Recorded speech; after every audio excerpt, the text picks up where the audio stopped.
Vos Bibles dans le livre de 2 Corinthiens, le chapitre 12, du verset 5 au verset 10 inclusivement. 2 Corinthiens, chapitre 12, verset 5 au verset 10 inclusivement.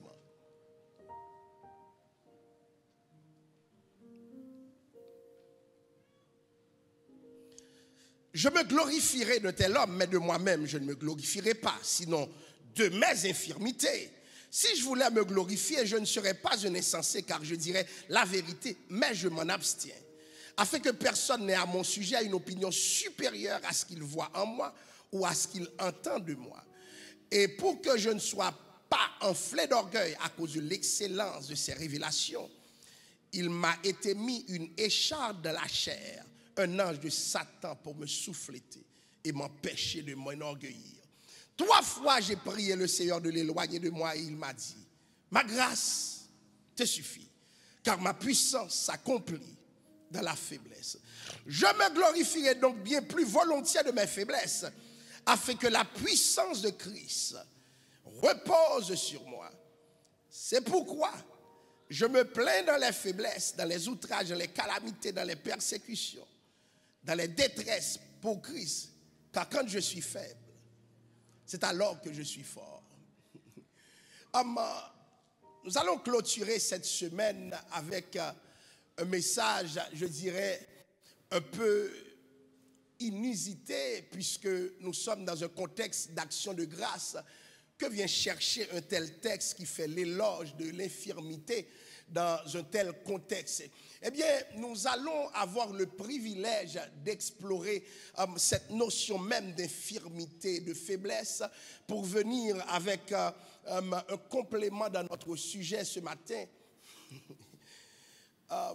Reconnaissance à Dieu pour les infirmités. Et je suis conscient que je n'aurai pas de amen. Parce que le sujet n'est pas pour le moins paradoxal. Mais nous allons naviguer dans ce paradoxe pour voir ce que Dieu veut permettre que nous comprenions dans notre vie, dans notre réalité.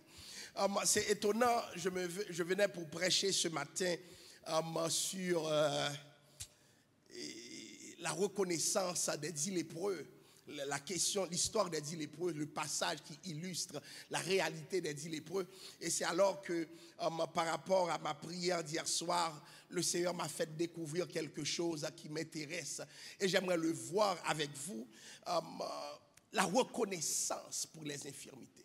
Justement, la tradition de témoignage par rapport à nos églises aujourd'hui se concentre sur ce que nous estimons que Dieu a fait de bon.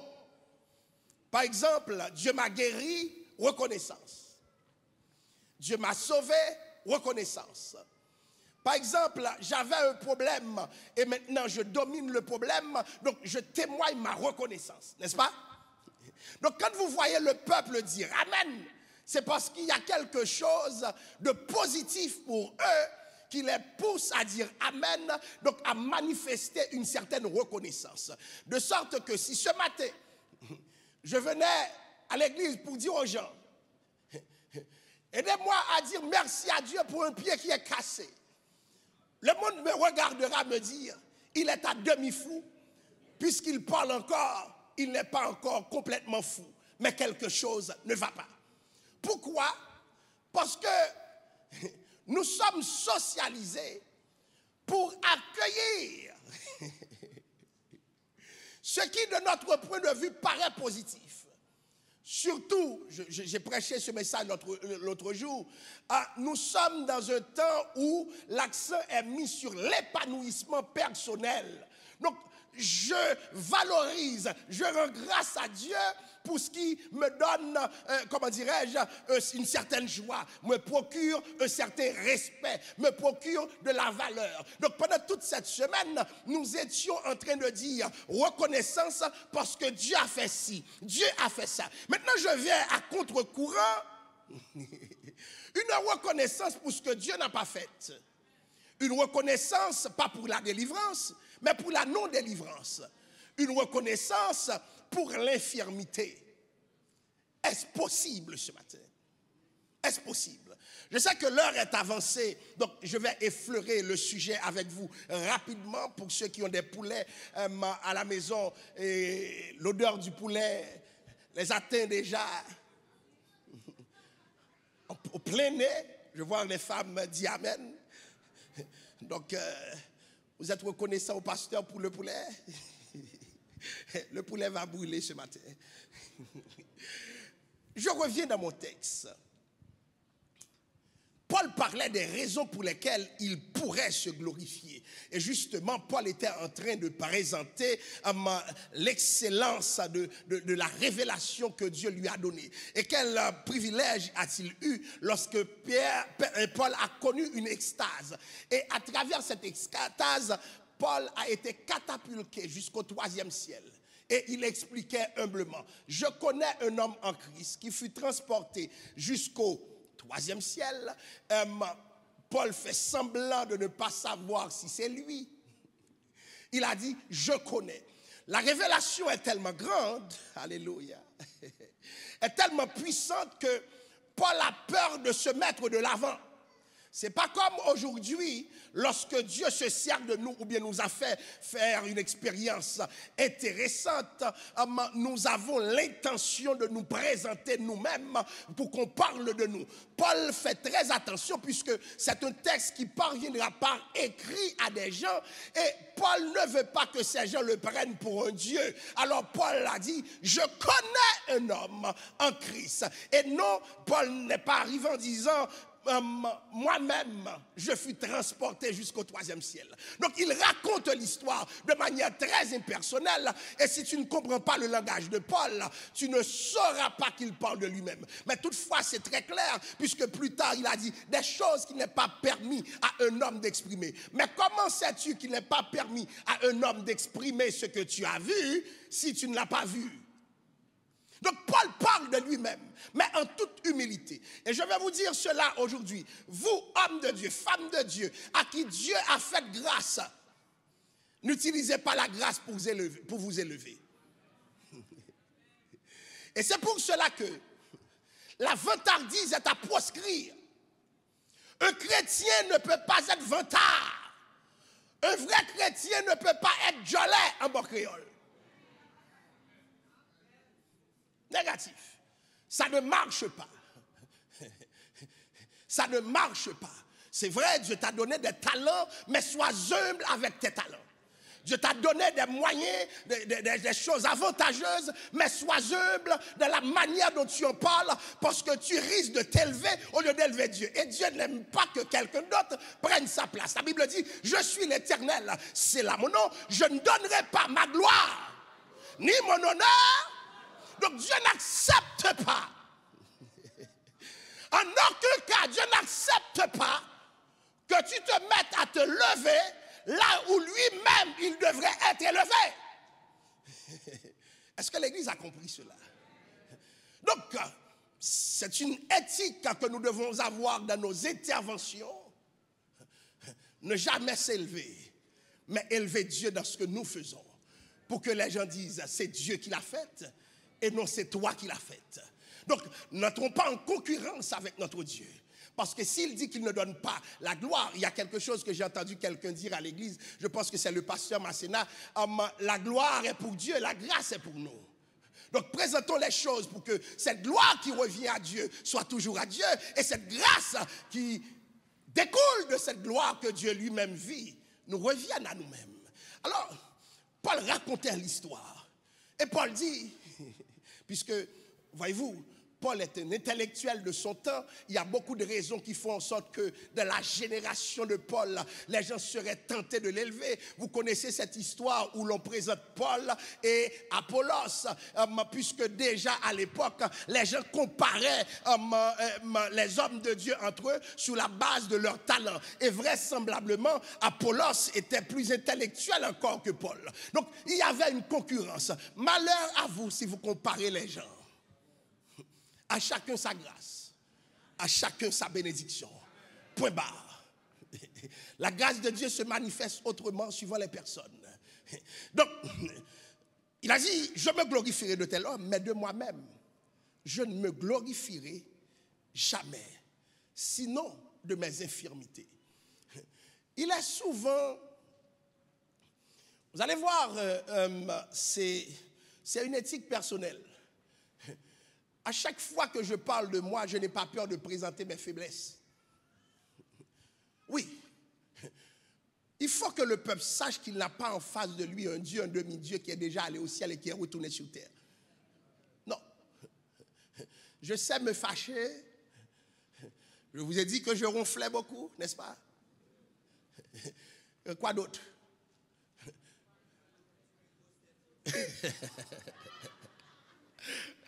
Ou même vous cherchez contre vous même. Avec petit tête. Il a dit, j'ai dit que j'ai une grosse tête. Assemblée, je n'ai pas une grosse tête, n'est-ce pas? Ma tête est normale au nom de Jésus. Alors, c'est important, chers amis, que nous gardions cette humilité, cette façon de voir les choses. Paul expliquait, je me glorifie de mes infirmités. Si je devais me glorifier. Et Paul ajouta pour dire, je ne serais pas un insensé.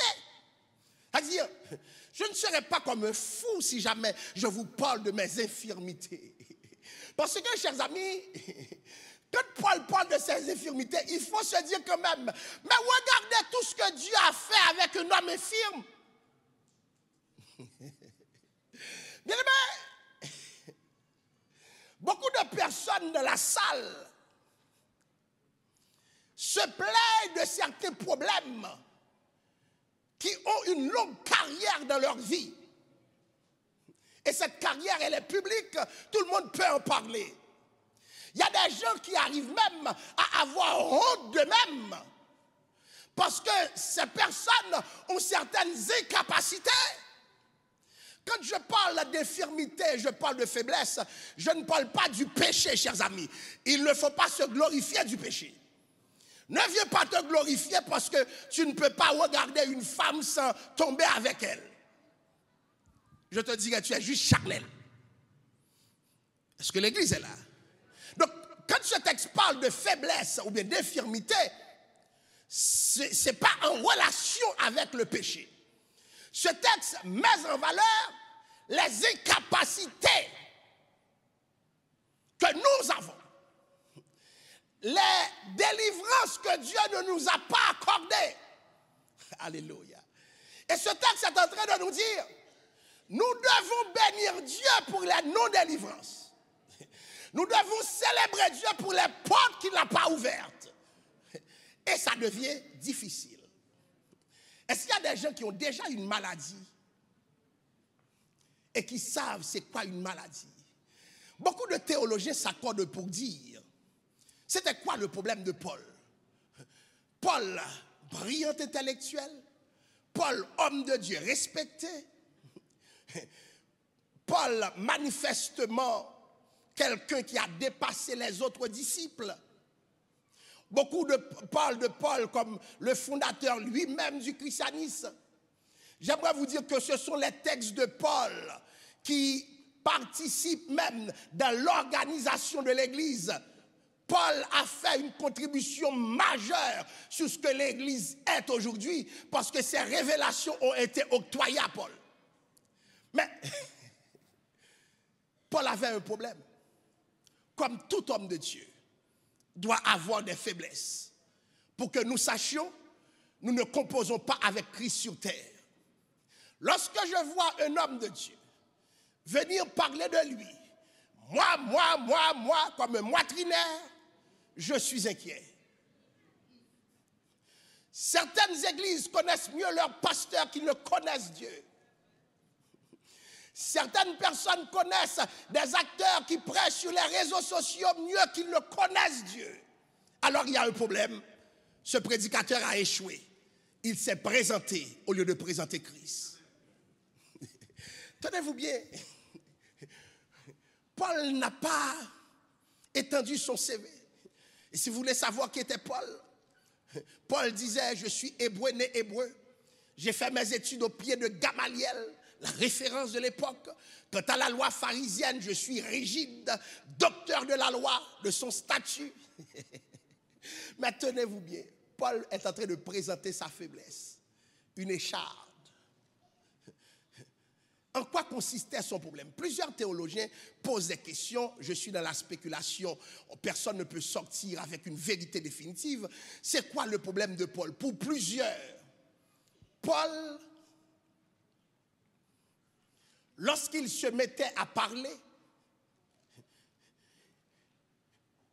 il lui arrivait souvent de tomber parce qu'il avait une crise d'épilepsie.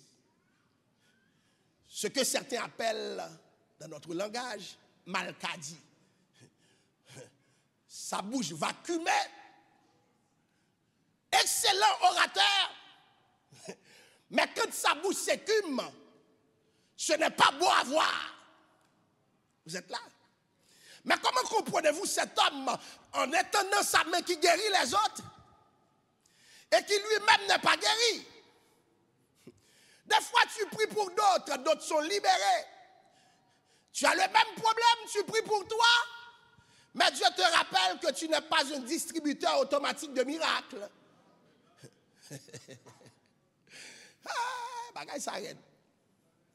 Tu pries pour les autres sont guéris. Tu pries pour toi-même, tu restes de la même manière. Écoutez, les prophètes qui ont prié pour d'autres, pour qu'ils ne meurent pas, d'autres sont revenus à la vie. Pourquoi ils ne prient pas pour eux-mêmes pour ne jamais mourir? Vous imaginez si j'avais le pouvoir de ne jamais mourir? J'allais dire à Elon Musk, arrête tes recherches. Donne-moi quelques milliards, prends-moi pour échantillon. Ce serait trop facile la vie. Je ne sais pas si vous voudrez survivre à ma femme. Peut-être qu'on le fait là, il m'a parlé tout.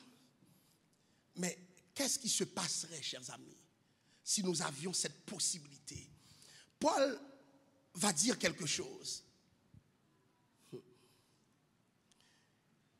3 fois j'ai prié le Seigneur de l'éloigner de moi. Et il m'a dit, ma grâce te suffit. La première chose, le premier objet de notre reconnaissance, c'est par le fait que il y a des problèmes que nous avons qui nous connectent avec la grâce de Dieu. Célébrons Dieu pour cela. Il y a des gens qui ne prieront jamais si notre Dieu ne les met pas dans une circonstance difficile. Il y a des gens, s'ils ne pleurent pas, ils ne vont pas prier. Il y a des gens que tu ne vas pas voir à l'église pendant toute l'année, mais au moment où il y a un problème, qui vont se pointer à l'église. Et pourtant, chers amis, il y a des choses que tu vis, veux pas, tu dois être connecté avec Dieu pour traverser le problème. Alors, célébrons Dieu pour ce problème. Célébrons Dieu pour cette infirmité. Beaucoup d'entre nous, c'est par les problèmes que Dieu nous maintient. Beaucoup de personnes, c'est par une maladie que Dieu les maintient. Beaucoup de personnes sont à l'église, c'est parce que quelque chose ne va pas. Le jour où ça va bien, ces personnes laisseraient Dieu. Première considération, ma grâce te suffit, car ma puissance s'accomplit dans la faiblesse. Chers amis, nous célébrons Dieu pour les infirmités qu'il nous a données, parce que cette infirmité peut déboucher sur la reconnaissance. Le problème était tel pour Paul. Paul s'adressait dans un de ses textes à Galates pour leur dire, vous n'avez pas honte de moi. Chers amis, les hommes et les femmes de Dieu ont aussi de grandes faiblesses. Alors, certaines faiblesses, bien-aimés, sont voulues par Dieu. Certains problèmes, certaines limitations sont voulues par Dieu. Parce que Dieu occupe l'espace de ta faiblesse. Et cela veut dire quoi? Lorsque l'ennemi veut t'attaquer, d'après toi, où est-ce qu'il souhaiterait t'attaquer? De quoi l'ennemi t'attaquerait? Si tu as quelqu'un, tu es dans un match de boxe avec cette personne, la personne a une faiblesse quelque part, où vas-tu attaquer cette personne? dans sa faiblesse. Alors, où est-ce que Dieu lui-même se met? Donc, lorsque l'homme de Dieu est attaqué dans sa faiblesse, tu ne vas pas découvrir la faiblesse de l'homme de Dieu, mais tu vas découvrir la force de Dieu. Parce que Dieu agit de quoi? Dans la faiblesse. Lorsque Moïse disait à Dieu, je ne sais pas parler, j'ai besoin d'Aaron. Attention, Aaron ne va jouer aucun rôle pour Moïse. Parce que Dieu connaît la faiblesse de Moïse. Et Dieu va rentrer dans sa faiblesse. Cet homme qui disait qu'il ne pouvait pas parler, arrivé devant Pharaon, il va parler. Ta faiblesse, c'est la timidité. Gloire à Dieu. Ça te dérange parce que tu es timide. C'est une infirmité. Dieu aime ta faiblesse. Lorsque je dis aux gens, moi je suis quelqu'un de timide, les gens se mettent à rire.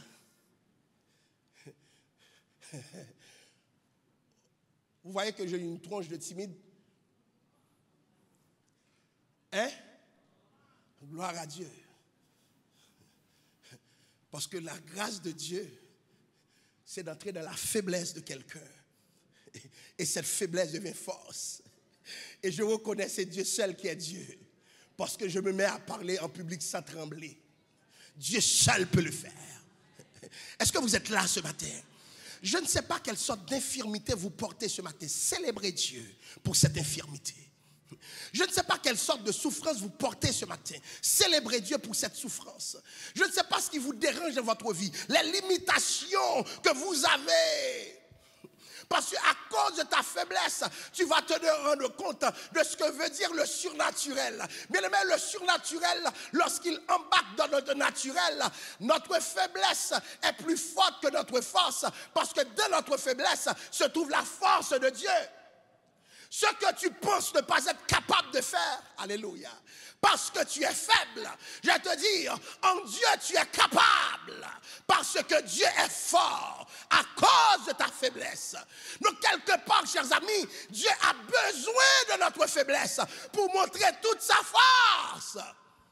Il y a des situations dans lesquelles on te dit, c'est ta fin, tu vas mourir. Mais ce que ces personnes ne savent pas, là où ta faiblesse s'affirme, la force de Dieu s'affirme aussi. Donc l'homme fort, c'est l'homme faible, chers amis, en Dieu. Est-ce qu'il y a quelqu'un ce matin qui a des faiblesses? Est-ce que dans la salle, certaines personnes ont des faiblesses? Je vais vous dire, célébrez Dieu pour ses faiblesses. Célébrez Dieu pour ses infirmités. Chers amis, Pierre avait ses faiblesses. Pierre était un lâche qui a trahi Jésus.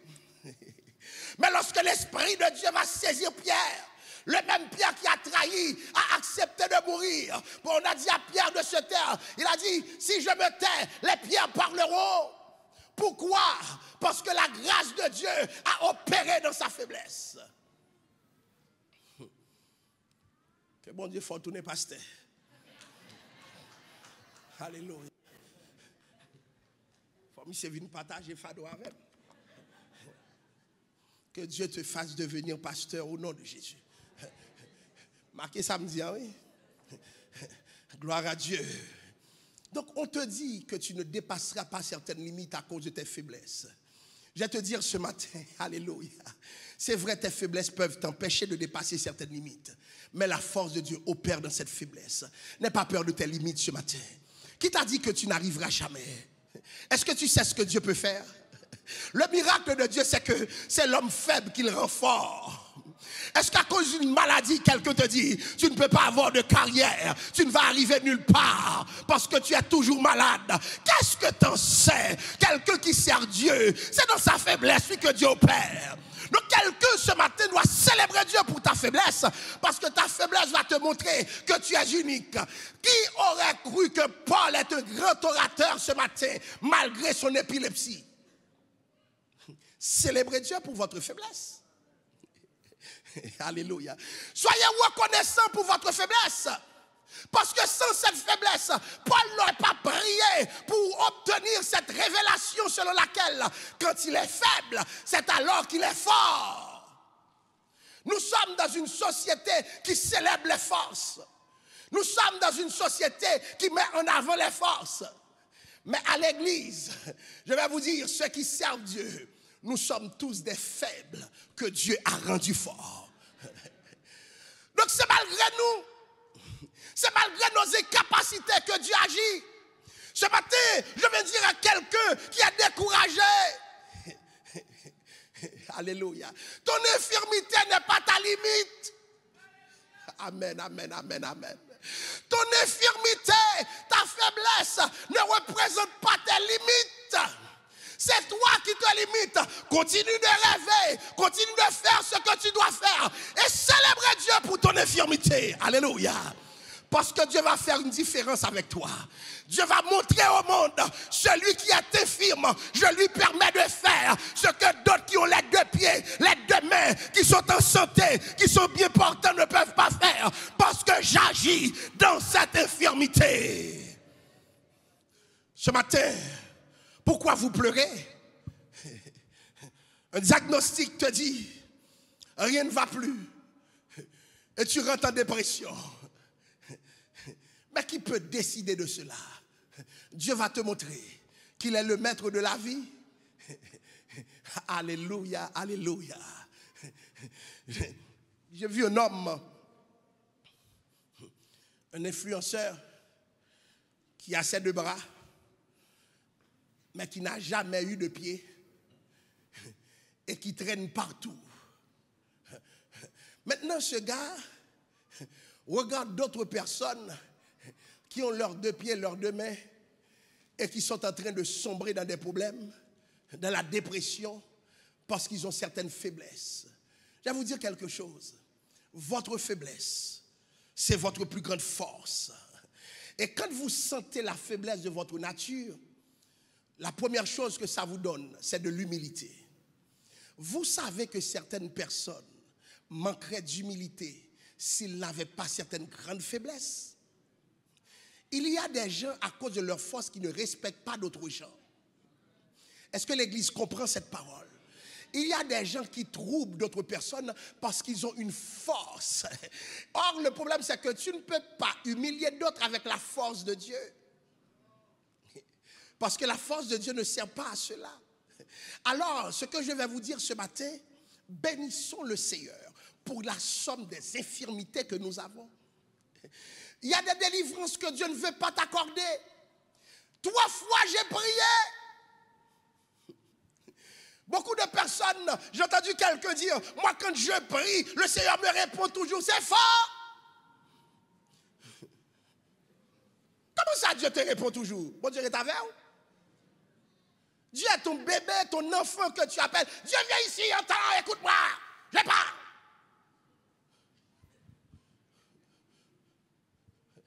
Il y a des gens qui parlent de Dieu comme s'ils avaient une connexion privilégiée à Dieu, une ligne privée chez Dieu. Tu n'as pas de ligne privée. On a tous la même ligne. La même ligne. Que tu sois pasteur, que tu sois prédicateur, peu importe, on a tous la même ligne, c'est Jésus. Ce que je peux trouver, tu peux le trouver. Mais seulement, pour des raisons que nous ne contrôlons pas, des fois nous prions pour des choses, Dieu ne les accorde pas. Ça ne veut pas dire que tu n'es pas un serviteur de Dieu. Mais ça veut dire que Dieu est prêt à faire une expérience avec toi. Montrer que dans la faiblesse, c'est lui qui dirige. Parce que tu as toujours cru, tu es formé pour croire que ceux qui dominent sont ceux qui ont la force. Dieu est en train de te dire, non. Je vais vivre avec toi toute ta vie avec cette faiblesse et je vais te montrer que je fais une différence avec toi. Parce que comment parlera-t-on de moi si je me sers seulement des gens les plus forts? Si je me sers seulement des gens les plus qualifiés? Si je n'amène pas certains Gédéons qui disent « Je suis le dernier », effectivement, tu es le dernier. C'est ton infirmité, c'est ton problème. Mais je veux ce problème pour qu'on voit ma force. Alléluia. Célébrez Dieu pour vos infirmités. Soyez reconnaissants. Beaucoup de personnes me disent « Pourquoi c'est à moi cela arrive ?» Eh bien, je vous réponds ce matin. Parce que Dieu t'a fait grâce. Célébrez Dieu parce que cela vous est arrivé. Alléluia. Certains problèmes ont frappé à votre porte. C'est pour vous montrer votre unicité. parce que ce même problème frappe à la porte d'autres personnes. Elles sont mortes, elles sont folles, elles sont de la dépression, de la folie. Toi, le problème a frappé à ta porte. Tu es encore debout parce que tu es unique. Tu es encore vivant parce que tu es unique. D'autres sont passés par là, ils ont laissé leur peau. Toi, tu y es passé avec la main forte de Dieu, avec les bras étendus de Dieu. Faible que tu es, mais Dieu est avec toi. Célébrez Dieu ce matin pour nos faiblesses.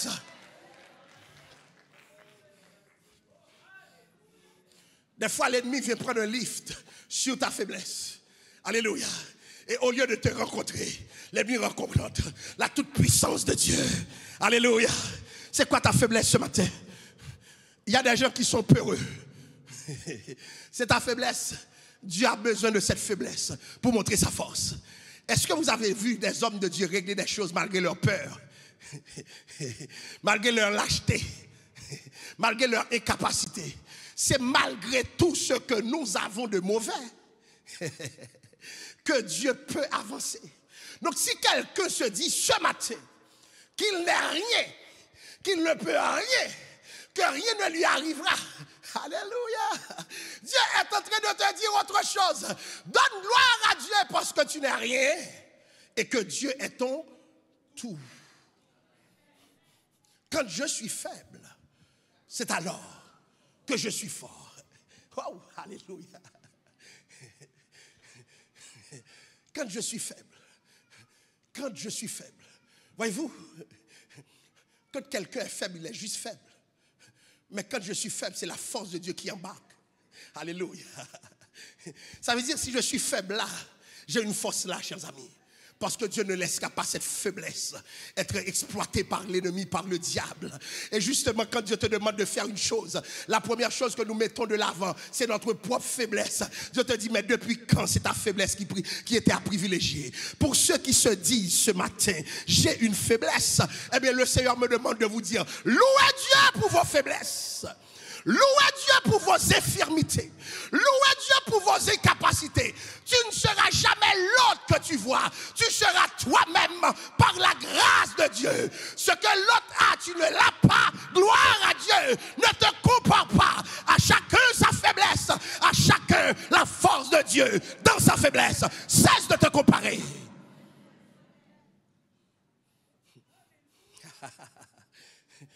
Une reconnaissance pour nos faiblesses ce matin. Il y a des gens, leur faiblesse, c'est qu'ils pleurent tout le temps. Il y a des gens, leur faiblesse, c'est trop de sensibilité. Je parlais à quelqu'un cette semaine qui me disait, je suis trop sensible. Est-ce qu'il y a des gens sensibles dans la salle? Est-ce qu'il y a des gens sensibles dans la salle? Si c'est ta faiblesse, la force de Dieu est dans ta sensibilité. Sois fort par ta faiblesse. Reconnais ta faiblesse et sois fort dans ta faiblesse. Alléluia. Dieu a su qu'il appelle des hommes faibles, mais il les fortifie par sa grâce. Alléluia. Si vous voulez comprendre l'expression du surnaturel de Dieu, c'est quand les hommes sont faibles. Alléluia. S'il y a un complot qui se fait, le complot va être orchestré sur ta faiblesse. Si quelqu'un veut te faire du mal, cette personne va exploiter quoi? Sans savoir que dans ta faiblesse réside la force de Dieu. Est-ce que quelqu'un peut célébrer Dieu ce matin pour ses faiblesses? Est-ce que quelqu'un veut rendre gloire à Dieu ce matin pour ses faiblesses? Est-ce que quelqu'un veut dire je suis reconnaissant ce matin pour sa faiblesse? Cette faiblesse ne finira pas avec toi. Dieu avancera malgré les faiblesses. Oh, alléluia, on te critique pour ta faiblesse. C'est pas grave. Dieu t'élèvera malgré la faiblesse, car Dieu est ta force. Y a-t-il quelqu'un qui cesse de compter sur lui-même ce matin? Cesse de compter sur toi, mais compte sur ton Dieu. Car quand tu es faible, c'est alors que tu es. Combien de personnes sont fortes dans leur faiblesse ce matin? Combien de personnes sont capables dans leur faiblesse ce matin? Combien de personnes arriveront malgré leur faiblesse ce matin? Dieu n'accorde certaines révélations qu'à condition que nous avons certaines infirmités. Alléluia. À qui je parle de la salle, je sens que je dois insister. Certaines bénédictions, certaines révélations ne sont accordées qu'à ceux qui ont découvert une infirmité. Quand tu réalises que tu as un problème, eh bien Dieu te dit, maintenant tu vas vivre avec ce problème parce que je suis ta force. Dieu guérit tout le monde sauf toi. Dieu guérit tout le monde sauf toi. Mais à un moment donné, tu dois te demander, mais comment j'ai fait pour réaliser tout ça malgré ce qui m'est arrivé? Je connais une femme qui vit avec un diagnostic depuis au moins une vingtaine d'années. Elle me disait, ça fait au moins 20 ans, j'attends la mort. On m'avait donné 6 mois. Je suis là. Le diagnostic est là encore. On m'a dit, on ne sait pas pourquoi je suis encore là. Une année est passée, le diagnostic est resté tel quel. On a fait une moyenne, les gens qui ont ce problème ne vivent pas au-delà de 2 ans. 2 ans sont passés, elle a cru que c'était la dernière année, elle a préparé son testament, elle est encore là, pire. Les 2 années sont passées, on a amené 4 années, 5 années, la maladie est encore là, suivie chez le médecin. Mais pourquoi tu vis, madame? On ne sait pas, on ne comprend pas. Tu fais partie des cas que la médecine ne peut pas élucider, les 1% des cas qu'on ne peut pas expliquer. Mais en réalité, c'est la grâce de Dieu, c'est la puissance de Dieu qui opère de la faiblesse pour montrer à cette femme, tu es unique. Je te montre que là où d'autres sont morts, tu ne vas pas mourir. J'ai vu ta faiblesse et je vais avancer avec ta faiblesse. Les hommes te repoussent pour ta faiblesse. Dieu t'attire par ta faiblesse. Les hommes te repoussent parce que tu es faible. Dieu t'aime parce que tu es faible. Les hommes ne veulent pas de toi parce que tu es faible. Mais Dieu te célèbre parce que tu es faible. Y a-t-il quelqu'un de faible ce matin? Dans ce que tu vis, tu as été affaibli. Le Seigneur te dit, sois reconnaissant parce que dans ta faiblesse, il est en train d'opérer. Dans ta faiblesse, il est en train d'amener sa différence. N'aie pas peur de ta faiblesse. N'aie pas peur du rejet. N'aie pas peur des déceptions. N'aie pas peur du fait qu'on ne t'aime pas. On n'a pas besoin de t'aimer puisque Dieu lui-même t'aime. Malgré ta faiblesse, Dieu n'a pas peur de ta faiblesse. Ta faiblesse ne repousse pas ton Dieu. Alléluia. Ta faiblesse te donne l'humilité. Ta faiblesse te donne le brisement. Ta faiblesse fait de toi un sacrifice. J'ai vu le Christ, alléluia, au moment de sa mort, se mettre à pleurer. La Bible dit, le spectacle de sa mort lui a fait donner des grumeaux de sang. Vous allez me dire, mais comment Christ donne du sang? Christ avait peur. Ce matin, qu'est-ce que tu as comme faiblesse? Alléluia. Si tu veux expérimenter le surnaturel, sois faible. Dans tes pleurs, Dieu t'écoute. Quand le malheureux crie, l'Éternel entend. Mais si tu veux qu'il entende, il faut que tu te mettes à pleurer. Expose ta faiblesse.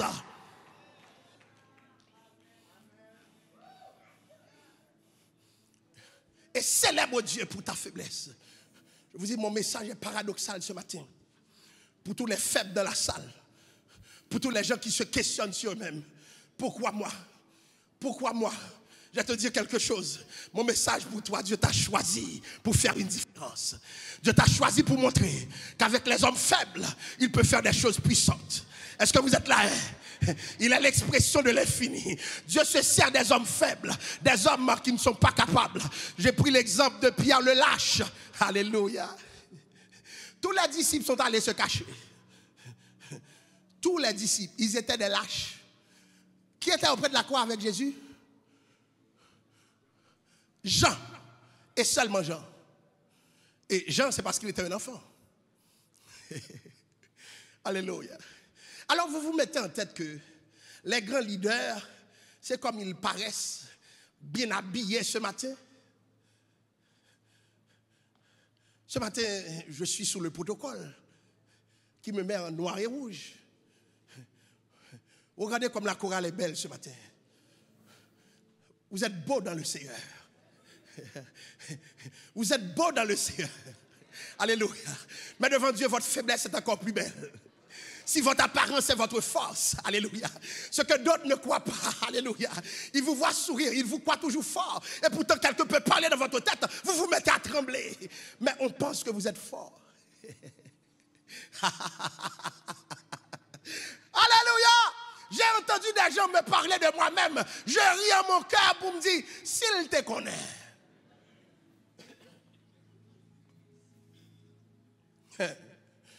Parce que moi, je me connais dans mes défauts. Il y a des défauts. Je dis à Dieu, mais Seigneur, est-ce que c'est vrai, tu m'as appelé au ministère? Je vous dis, j'étais très taquin quand j'étais plus jeune. Le premier enterrement que je suis allé chanter, je ne me rappelle pas, mon pasteur ne pouvait pas être là. Dans mon immaturité, je regardais des gens pleurer devant et faire leur face. Je me mettais à rire. J'ai levé la tête en haut pour qu'on ne me voie pas rire. Je me dis, mes amis, il y a des grimaces qu'on a fait. Dans l'enterrement, oui. Ça, c'est pas normal. Et puis j'ai appris que Dieu m'a appelé au ministère. J'ai dit, quel ministère? On veut que j'aille taquiner les fidèles. J'ai pas voulu comprendre. Alléluia. Ce matin, je vous parle des faiblesses structurantes que Dieu déstructure pour mettre sa force. Et je dis à quelqu'un qui est découragé, Dieu veut faire de toi un élément unique. Et lorsque tu seras ce que Dieu a prévu, prêche aux autres de ta faiblesse. Paul a dit, je glorifierai Dieu de mes... Combien de prédicateurs que vous connaissez leurs faiblesses? On ne veut pas les exposer. Soyez conscients de vos faiblesses pour que la force de Dieu opère en vous. Oui, vous êtes hésitant. Vous vous posez des questions. Vous avez toutes sortes de difficultés. Vous avez des combats dans votre vie. C'est vos faiblesses. Eh bien, Dieu est là. Alléluia. Tu n'as pas besoin d'être comme l'autre pour réussir. Le même Dieu qui a réussi avec Paul, qui ne niaise pas, c'est le même Dieu qui a réussi avec Jean, qui disait, mes petits enfants. L'un est un agneau, l'autre est un lion, qui disait, que tel homme soit livré à Satan. Le même Dieu. Alors, ce n'est pas ta faiblesse qui va t'empêcher de réussir. Ta force personnelle, oui. Mais ta faiblesse, jamais. Parce que Dieu appelle les hommes faibles. Est-ce que l'église est là? Que Dieu vous bénisse ce matin. Que Dieu vous accorde sa force ce matin. Et soyez reconnaissants pour vos faiblesses ce matin. Et vous êtes quelqu'un de normal malgré vos faiblesses ce matin. Car tous les hommes de Dieu ont des grandes faiblesses. Je le répète. Tous les hommes de Dieu qui tremblent par l'Esprit de Dieu ont des grandes faiblesses. Et c'est pour cela, l'église est un espace de tolérance. Peut-être je ne suis pas faible dans ça, mais de l'autre côté, je suis faible. Alors soutenez-moi, moi je vous soutiendrai. Est-ce que l'église comprend cela? Est-ce que l'église comprend cela? Oui, je ne serai pas fort partout. La même personne qui prie avec toi et puis tu trembles avec l'esprit, cette même personne peut se retrouver dans une situation où elle se met à courir. C'est ainsi que la vie est faite. Célébrons Dieu pour nos faiblesses. Dieu puissant, Dieu de compassion. Merci Père Saint d'agir avec nous. Je viens devant toi avec une génération d'églises qui célèbre la force. Et Père Saint, tu nous dis ce matin à tous ceux qui se plaignent de leur faiblesse. Amen, amen, amen. Que tu agis avec eux dans leur faiblesse. Et Père Saint, tu dis ce matin à certaines personnes que tu n'as pas l'intention d'éliminer ces faiblesses, mais qu'ils vont vivre avec, comme Paul a vécu avec son épilepsie et a gagné le monde. On parle encore de Paul aujourd'hui, malgré sa crise d'épilepsie. Cher Dieu, je ne sais pas quelle sorte de crise est dans la vie de plusieurs. Plusieurs regrettent ce qu'ils sont. Plusieurs se mettent à parler mal d'eux-mêmes, de leur personnalité, à cause de leur faiblesse. Mais Seigneur, aucune faiblesse ne peut les empêcher d'entrer dans le ministère. Aucune faiblesse ne peut les empêcher de travailler avec toi. Le péché peut les empêcher, mais pas leur faiblesse, ô Père. Que ta grâce leur soit accordée ce matin divinement et qu'ils soient reconnaissants pour leur faiblesse. Au nom de Jésus. Amen. Est-ce que nous célébrons Dieu ce matin? Est-ce que nous bénissons le Seigneur pour nos faiblesses ce matin? Est-ce que vous voulez vous mettre debout pendant un instant pour célébrer Dieu pour vos faiblesses? Tous ceux qui ont une faiblesse dans leur vie, dites merci à Dieu pour vos faiblesses. Dites merci à Dieu, car Dieu va toucher quelqu'un. Ta faiblesse, c'est ton témoignage. ta faiblesse va toucher un autre. Est-ce que tu veux célébrer Dieu ce matin? Dis à Dieu, t'es faible, que la force de Dieu soit de cette salle. Célébrer Dieu ce matin, de la reconnaissance pour nos faiblesses. Tu n'es pas un Samson, alléluia, mais tu es un David faible, devant un Goliath puissant, mais l'Éternel est avec toi. Célébrez Dieu ce matin, glorifiez Dieu pour vos faiblesses. Alléluia. Merci, mettez-vous.